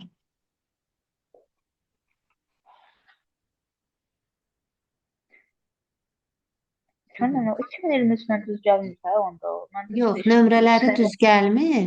Gəlmir. Yox, mən oxuyuram. Eybi yoxdur. Siz dinləyin. Neçədən başlayırsınız? 90-dan? 98-dən. 98. Səhifə 183, 98. Bəli. Test Hı. məsələlər. Bəli, məsələlərə keçdim. Bəli, amma şifahi suallardan da izah verəcəm. O zaman müəllimə 102 dedi, daha o səhifəni açdım deyə dedim, qoy buradan başlayım. Dövsüzlüyü Karpechenko metodu ilə aradan qaldırılan növlər arası hibridin tetraploid, yəni 4-in xromosom dəsti 44-dür. Bu hibridi əmələ gətirən orqanizmlərdən birinin diploid xromosom sayı, yəni 2-eni 24-dür. Onda ikinci bitkiyə nə qalır? 44-dən çıxıram 24-ü, qalır ikinci bitkiyə diploid dəst 20. Növlərarası hibridi əmələ gətirən ikinci orqanizmin yetişmiş yumurta hüceyrənin xromosom sayı olacaq n. Yəni 2-eni 20-dirsə, n-i də olacaq 10. Bu aydındır da müəllimlər, yəqin ki, bu elə də çətin deyildi. Bəli. Tamam. Keçirəm 99-a. Dövsüzlüyü Karpechenko metodu ilə aradan qaldırılan növlər arası hibridin tetraploid xromosom dəsti 44-dür. Yenə bax budur. Bu hibridi əmələ gətirən birinin diploid dəsti 24-dür. Yenə budur. Növlər arası hibridi əmələ gətirən öz-özünə tozlanan ikinci orqanizmin bölünən endosperm hüceyrəsində, endosperm deyirsə, özü üstəgəl yarısı. Yəni öz-özünə deyir, axı öz-özünə tozlanan deyir. Düzdür? 20 üstəgəl 10. 20 mərkəzi hüceyrə, onda spermi neçə elədi? 30. Deməli, bunun endospermi 3-eni 30-dur. Və bir də bunu anafaza mərhələsinin sonunda deyir. Ona görə də bilirik, anafazada xromatidlər bir-birindən ayrıldığı üçün xromosom sayı 2 dəfə artır. Deməli, mən də bunu 2 dəfə artıracağım. 30-u 2 dəfə artıranda eləyəcək 60. Bu da aydındır müəllimlər. Bəli. Növbəti sual 100-cü sualdır. Dövsüzlüyü Karpechenko metodu ilə aradan qaldırılan növlər arası hibridin tetraploid xromosom sayı 44-dür. Yenə budur. Bu hibridi əmələ gətirən biri 24-dür. Yenə budur. İkincinin tolcuğunda olan spermilərdəki, ikinci 20-dir. Spermisi olacaq 10, amma spermilər dediyinə görə, bax, həmişə bunlarlara fikir verin. Deməli, söhbət 2 spermidən gedir. Onda elə cavab olacaq 20. Yəni, diqqətli olun bu cür testlərdə. Növbəti sual. Yenə də deyir ki, eyni şərti deyir. Biri tetraploid bitkidir, xromosom dəsti 44-dür, birinin diploid dəsti 24-dür, ikincinin, baxın, bu dəfə deyir spermisində, spermilərində yox, ikincinin spermisi. İkinci 20-dir, spermisi də olacaq 10. Keçirik müəllimənin dediyi 102-ci suala. Deməli, 102-ci sualda bizdən x-la y-in cəmini istəyir. Burada cədvəldə heyvanlar verilib. Orlov lövrəm atı 2 dənə, Qarabağ atı 1 dənə, Vladimir atı 5 dənə, Ərəb atı 3 dənə. Deməli, burada cəmi 8, 9, 10, 11 dənə fərd var. 11 dənə fərd var. Amma cins olaraq burada bir cins sayını istəyir. Bir də insan tərəfindən alınan cins sayını istəyir. Deməli, bir təbii təsnifatın cinsini istəyir.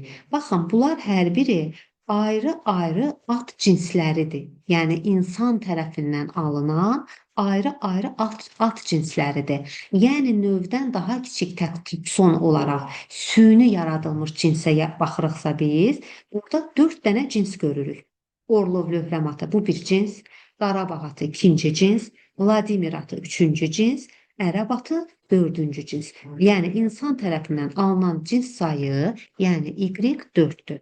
Amma təbii təsnifat sistemində bunlar hamısı eyni növdülər.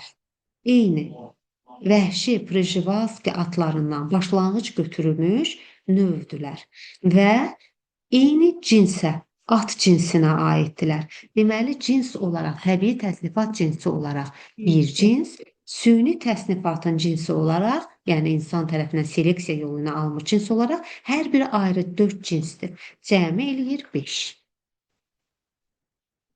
Aydındır? Bəli, müəllim.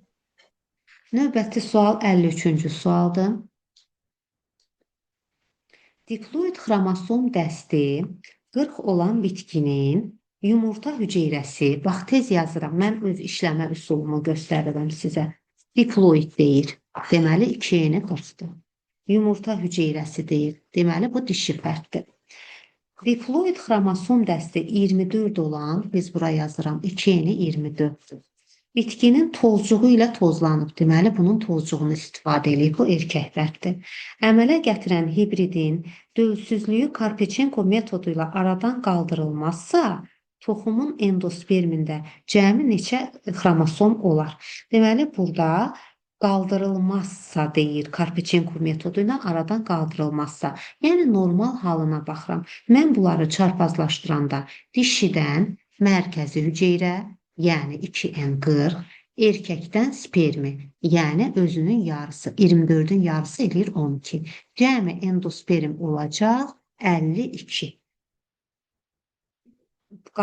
Karpechenko metodu ilə aradan qaldırılarsa, onda bunu 2 dəfə artıracaqdır. Amma qaldırılmazsa deyildiğinə görə cavab olacaq elə 52. Bu da aydındır. Bəli, Müəllim, bəli. orada Karpechenko sözünün mənası yoxdur da. Yəni elə deyirsə, deməli Karpechenko tətbiq olunmayıb da onda. Olunmayıbdır, bəli. Karpechenko metodu ilə aradan qaldırılmazsa, yəni tətbiq eləmədir o Karpechenko-nu buna. 104-cü sual. Karpechenko üsulu ilə alınan kələm turp hibridində neçə autosom? Deməli, kələm turp hibridi Karpechenko üsulu ilə də Karpechenko üsulu da buna tətbiq olunubsa, deməli söhbət bunun 4 enindən gedir. Kələm bilirik ki, 9, 9, 2 eni 18 idi. Bəli, onu 2 dəfə də artıranda eləyəcək 36. Və burada bax 4 eni 36-dır. Bu 4 əmsal nəyi bildirir? Cinsiyyət xromosomlarının sayını bildirir. Deməli, mən 4-ü cinsi xromosomların sayını çıxsam, yerdə qalıb olacaq 6 xromosomların sayı. Bəli, aydındır bu da müəllimlər. Bəli. Növbəti sual 75-ci sual.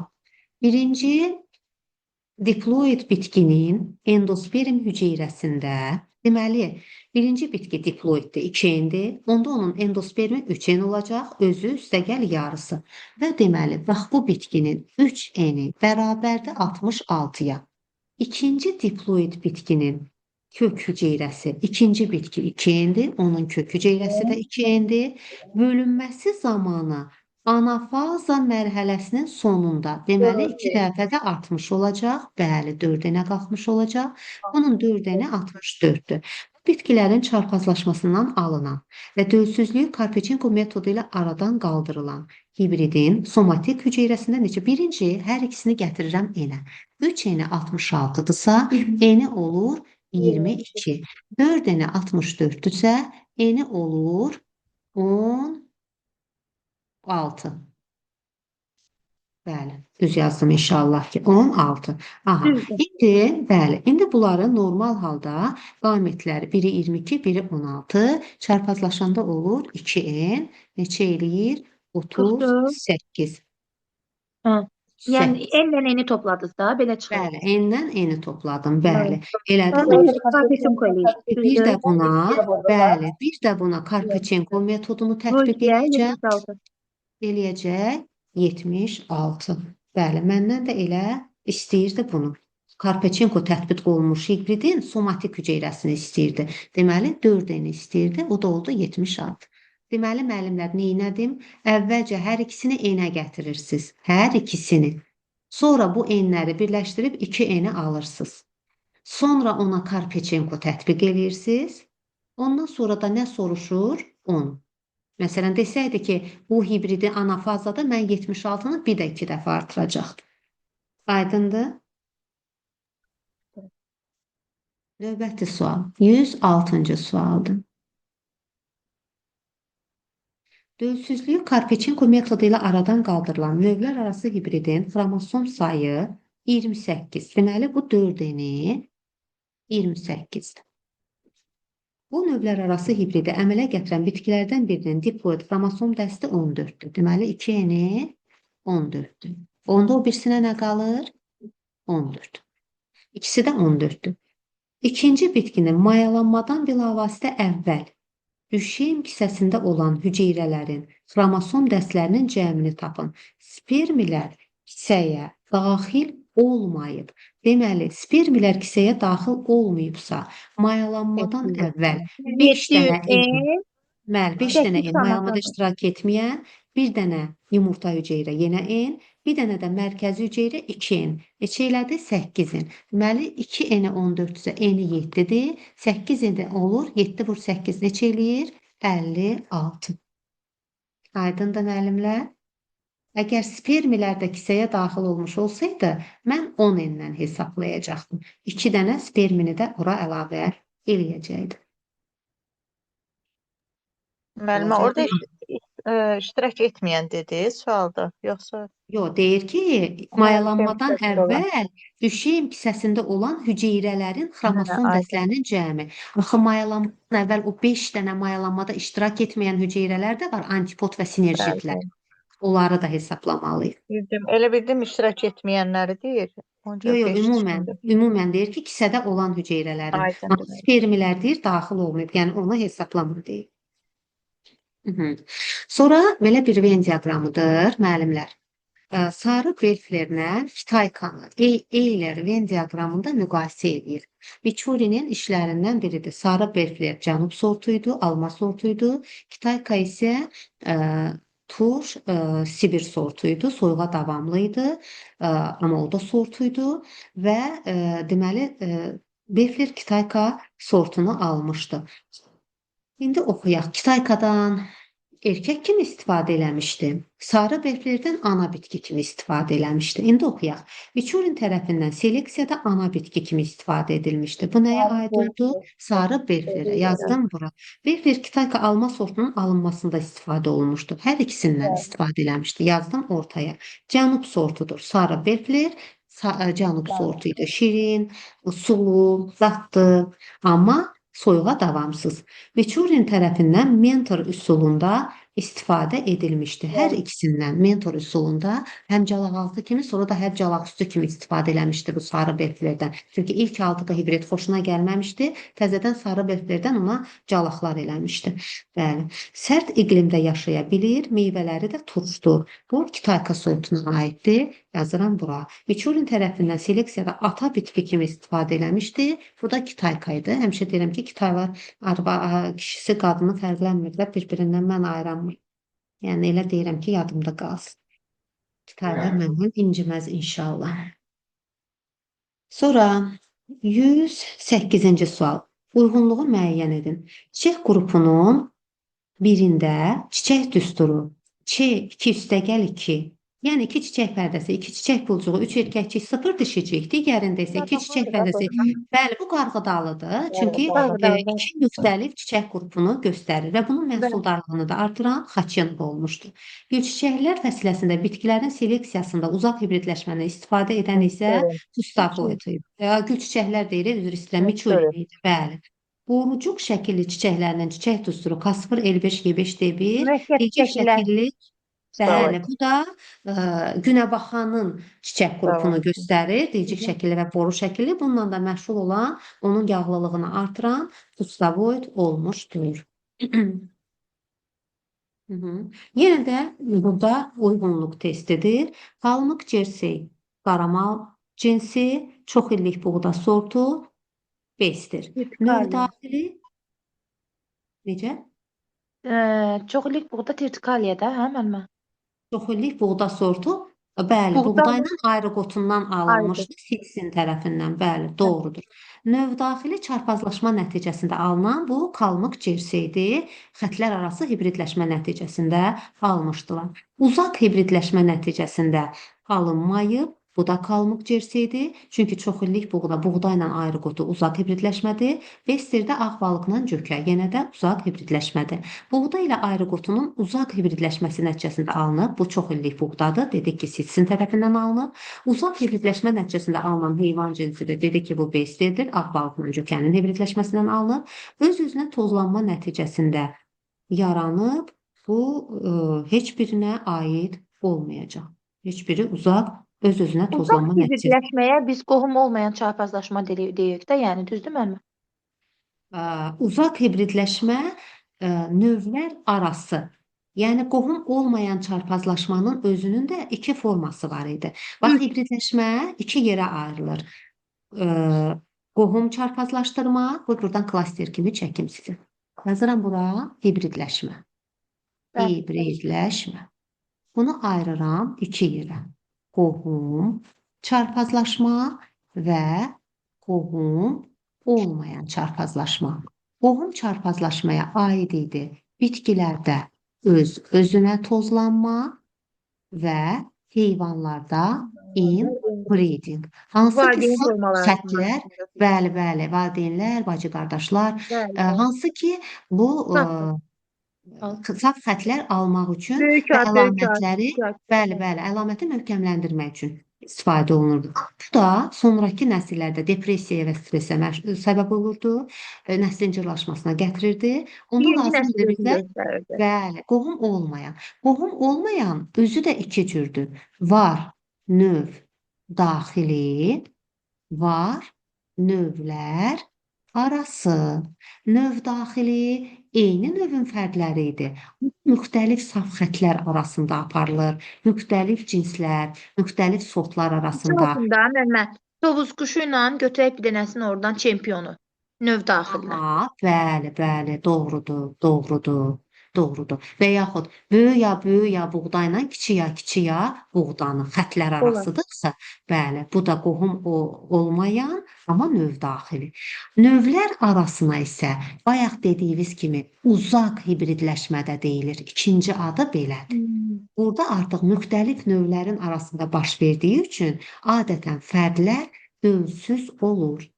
Və hər iki halda həm növdaxili qohum olmayan, həm növlər arası qohum olmayan, hər ikisində heterozis effekti meydana çıxır. Çox. Buyurun, siz sağ olun. Elə o cür şifahi suallar. Qoy baxım görüm. Hə, baxın, gəlin elə baxaq. Səhifə 181-i açın. Tamam. Qoy şifahi, hökm deyil ki, hər şey məsələ olsun. Şifahi suallardan da biraz baxaq. Elə bu 85-ci sualda səhv var, ona görə gəlin baxaq. Deyir ki, heterozis effekti yalnız növlər arası çarpazlaşmada meydana çıxır. Biz dedik ki, heterozis effekti həm növlər arası uzaq hibridləşdir, həm də növdaxili xətlər arası hibridləşmə. Məsələn, bax, yazıram bura. Böyük buğdanı kiçik ya buğdayla çarpazlaşdırdım. Nə aldım? Böyük ya kiçik ya. F1 nəslində 100% heterozis effekti meydana çıxdı. Sonrakı nəsillərdə sonrası nəsillərdə hər dəfə 50%-ə azalacaq, düşəcək aşağı. Deməli, burada yalnız sözü olduğuna görə bu cümlə yanlışdır. Bunu götürmürük. Saf xətlər arası çarpazlaşmada meydana çıxır. Bəli, baxın, nümunədə göstərdim sizə. Saf, iki dənə saf xətdir. Bəli. Bu ikisinin arasında meydana çıxdı. Növ daxili xətlər arası hibridləşmədir bu və dedik ki, qohum olmayan hibridləşmənin formalarından biridir. Deməli, 2 doğrudur. 2-ni götürəcəyik. Heyvanların dölsüz nəslində müşahidə oluna bilər. Müəllimlər, bu da doğrudur. Baxın, yazmayıbdı cavabların içinə 3-ü. Amma siz öz kitabınızda qeyd eləyin. İndi mən sizə deyim niyə. Məsələn, atla eşəyin hibridi nədir? Qatır. Qatır. Qatır dölsüzdürmü? Bəli. Dölsüz. Növ Amma adlandırmırıq da biz onu. bəli, növ adla, amma orada heterozis Çünki- effekti var axı. Bəli. Orada çox güclü heterozis effekti meydana çıxır. Dözümlü, Çox sərtdir. dözümlüdür, bəli. Ona görə də 3-cü cümlədə götürməlidir. Yəni yanlış olaraq götürməyib. Növdaxili çarpazlaşmada müşahidə oluna bilər. Növdaxili çarpazlaşma deyil, xətlər arası çarpazlaşmadır da. Növlər Yəni, arasında da müşahidə olundu, növ bəli, daxilində də. növlər Qohum arasında da olmayan. müşahidə olundu, növ daxilində də müşahidə olundu. Hər ikisi qohum olmayan çarpazlaşmadır, doğrudur. Müşahidə olunan bitkilər mühit amillərinə qarşı dözümsüz olur, səhvdir. Dözümlü olurlar. Heterozis effekti dözümlülük yaradır. Buna görə 5 yanlışdır, onu götürmürük. Yalnız bitkilərdə müşahidə olunur cümləsi də yanlışdır. Çünki heterozis effektini biz elə qatır misalında heyvanlarda da gördük. Bəli. Qatır olmasın, növdaxili xətlər arası qalmıq bir cinsi. yüzlü. Bəli. Ətlik cinsinə südlük cinsi. O da Baxın, olar. növdaxilidir. Düzdür? Xətlər arasıdır. İki müxtəlif cins arasında. Yumurtalıq toyuqla ətlik toyuq. Aha, heterozis effekti alacaq.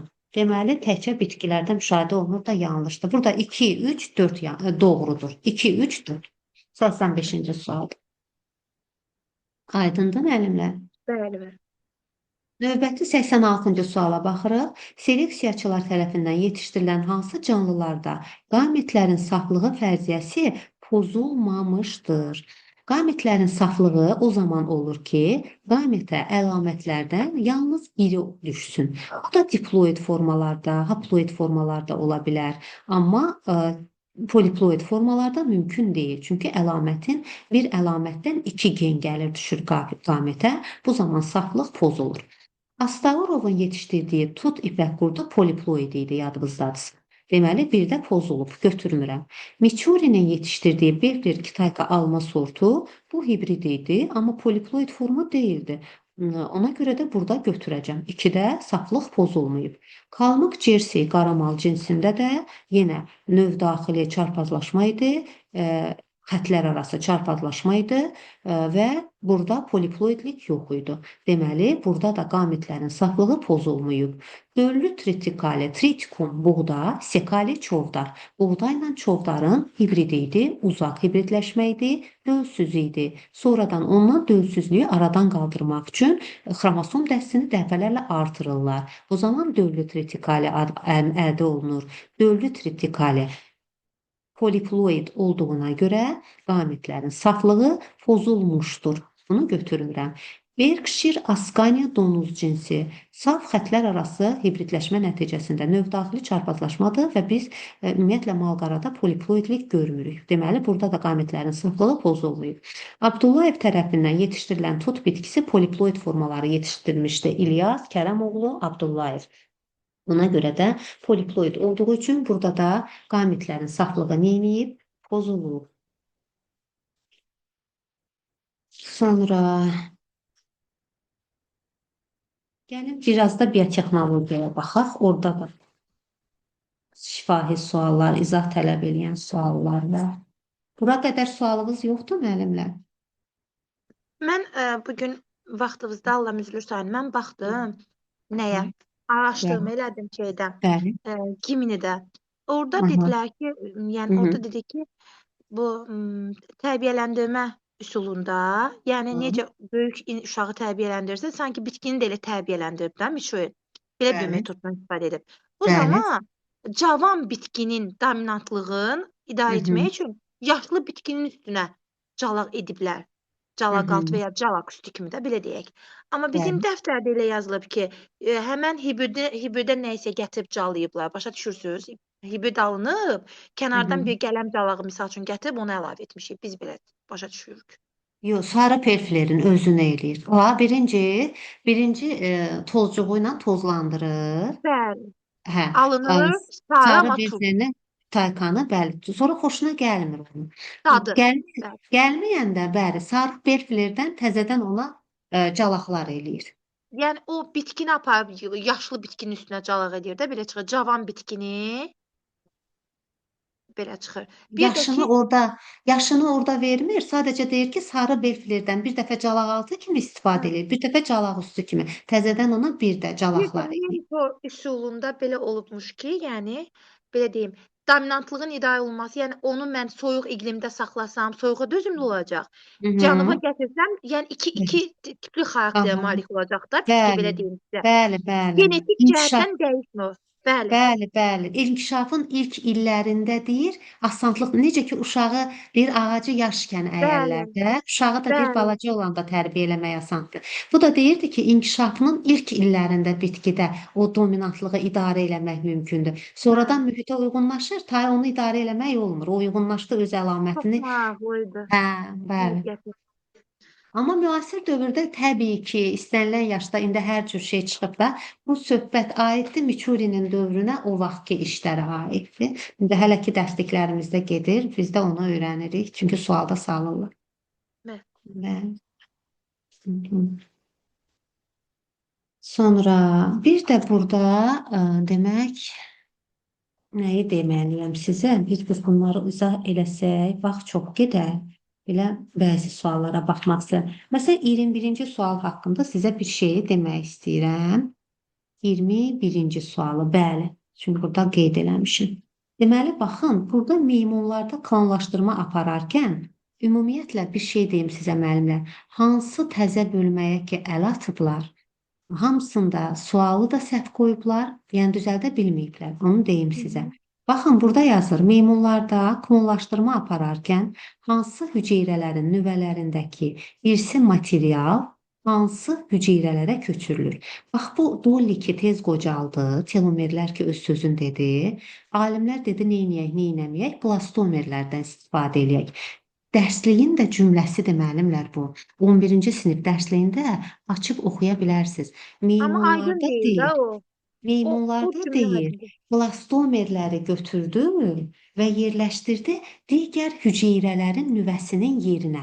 Digər hüceyrələrin nüvəsinin yerinə Onun blastomer blastomeri nüvəsini olmayıb da. yerləşdiribdi. Ona görə də deyir, eyni ziqotdan götürüb bu blastomerlər başlanır. Bunlar hamısı bir-birinin Bənzədir. kopyası idi. İndi baxın, verdiyi cavaba baxın siz bir dənə. D variantını oxuyun. Blastomerlərin nüvələri digər meymunun somatik hüceyrələrinin nüvəsi ilə əvəz olunur.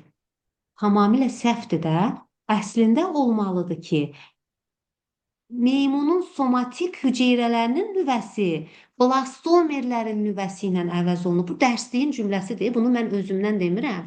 Lazım gəlsə lap əlavə material da göndərərəm sizə. Amma ki, heç göndərməyə gərək də yoxdur. 11-ci sinif dərsliyində açıq-aydın yazır bunu.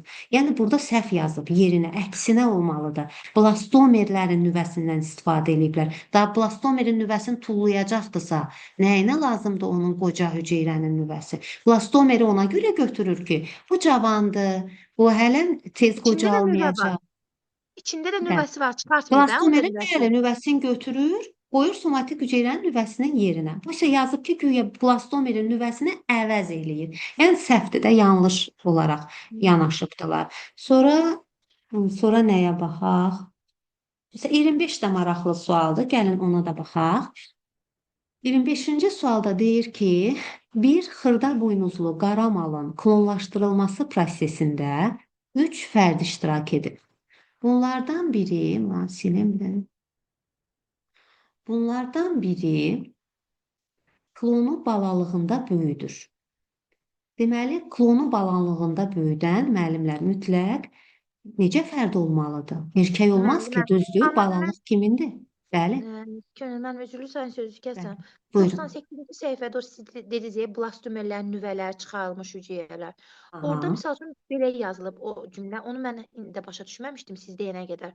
aha, Hüceyrələrin nüvələri çıxarılır, bəli. digər orqanizmin nüvələri çıxarılmış hüceyrələrinə yerləşdirilir. Bəli, blastomerlərin nüvəsi çıxarılır, yerləşdirilir o digərlərinin hüceyrələrinin yerinə. Çünki baxın, orada nə deyir? Deyir qocaldı. Dolly deyir tez öldü.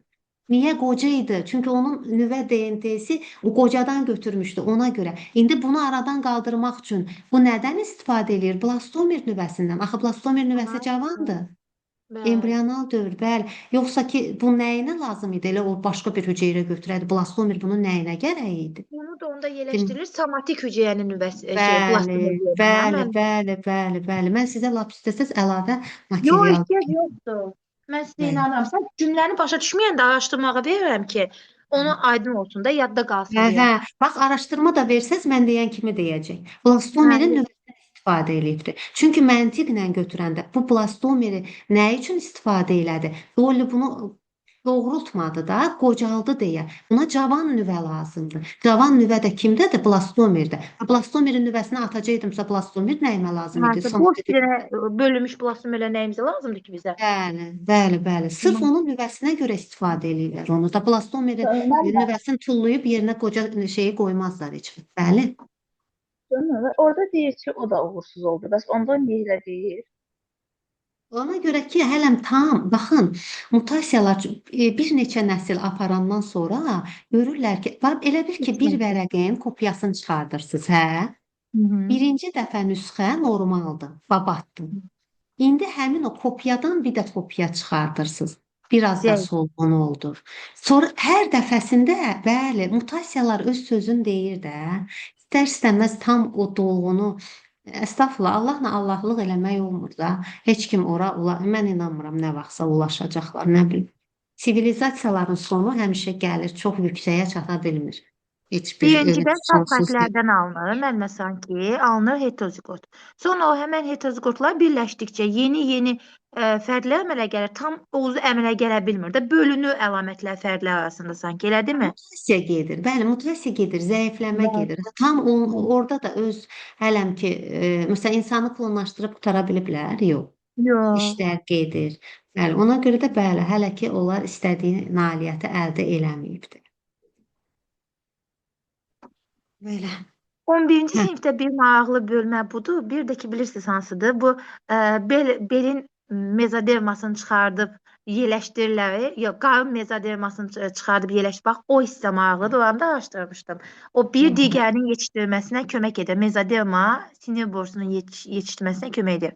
Ən əsas 3 dənə sual varsa, o da bunlardan düşür. Məsələn, Bəli, blastomerdir, bəli. mezodermadır, klonlaşdırmadır. Всё. Ümumiyyətlə genotip də tam bir sistemdir, bir-biri ilə əlaqəlidir. Orqanizm özü də tam bir sistemdir. Məsələn, bəzən deyirlər ki, 40 yaşı var, cinsiyyət orqanı bunun nəyinə lazımdır? Əslində elə deyil. Cinsiyyət Bəli, orqanı düzdür, onun əsas funksiyası dünyaya övlad gətirməkdir, nəsil İlk artırmaqdır və s. Bu bunun bəli. əsas funksiyası ola bilər. Ancaq siz bir dənə fikir verin. Məsəl üçün tutaq ki, yumurtalıqlar qocalanda atrofiya uğrayır da, düzdür? Bəli. Nə baş verir? Qadında sürətli qocalma, qadında ayaq problemləri. Çünki bunlar hamısı bir-biri ilə əlaqəlidir. Sümükdə kalsiumun azalması baş verir. Qum belə armudu stəkan kimi bir fiqura dönür olur, alma fiqurası. İstər-istəməz bunlar bir-birinə əlaqəlidir. Bir orqan, iridologiya deyirlər. Məsələn, internetdə araşdırma versəz çıxacaq. Məsələn, gözün özü digər orqanlarla əlaqəlidir. Məsələn, gözə baxıb digər orqanlar haqqında məlumat verə bilirlər. Necə olur? O bir-biri ilə əlaqəlidir də ona görə. Bəli, istənilən bir embrional dövrün özündə də rüşeym təbəqələri bir-birinə təsir göstərir. Genotip ki, necə bir sistemdir. Biz əslində çox bəsit bir şəkildə noxud təcrübələri üzərində qalmışıq da, çox əlaməti götürürük ki, əslində elə deyil. Tək bir göz əlamətimizin, göz rəngimizin əmələ gəlməsinə bilirsiniz neçə dənə gen fəaliyyət göstərir. Tək bir genin işi deyil o. Və yaxud boyumuz, çox əlamətlərimiz bir yox, bir çox genlərlə idarə olunur. Bəli, ona görə də biz hələ genetikanı elə belə prosta imtahan xatirinə öyrənirik. Maraqlı şeylər çoxdur. İndi baxaq 25-ci sualı da izah eləyim. Deməli, bir deyir xırda buynuzlu qara malın klonlaşması prosesində 3 fərd iştirak eləyib. Bunlardan biri klonu balalığında böyüdür. Deməli, bu balalığı da böyüdürsə, balalığı olan heyvan da nə olacaq?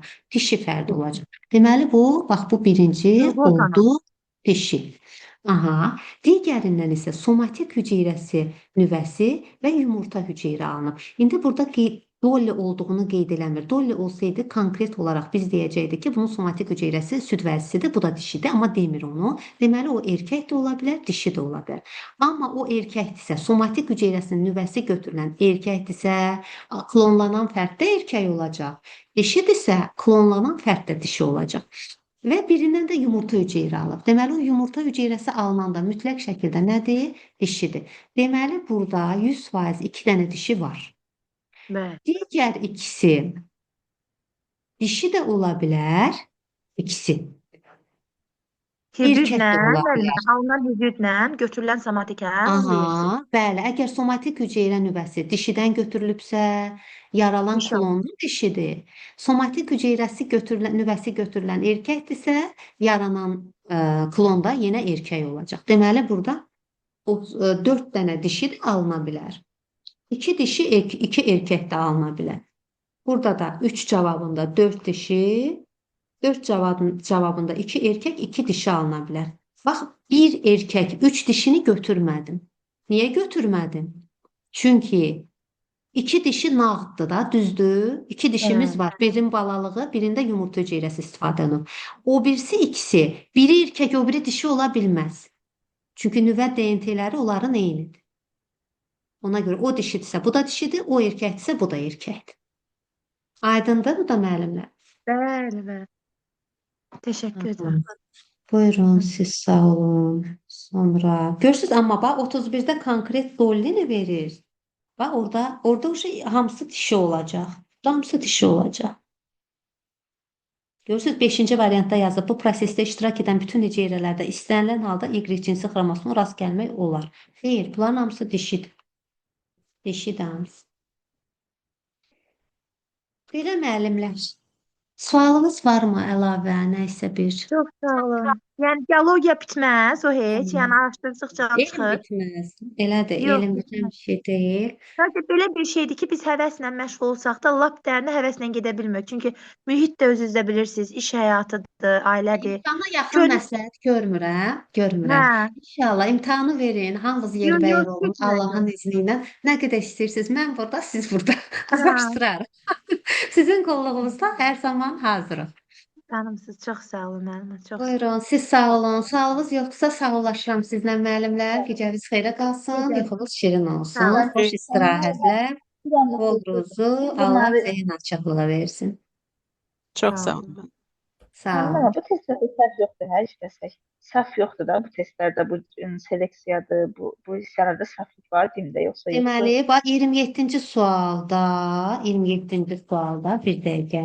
Məndə düz gəlmir. O sizin dediyiniz məndən düz gəlmədi. Məndə 2023 deyərim ona Hə, görə düz gəlmir. 2023-də yox, orada səhv olmamalıdır. Baxaram yenə.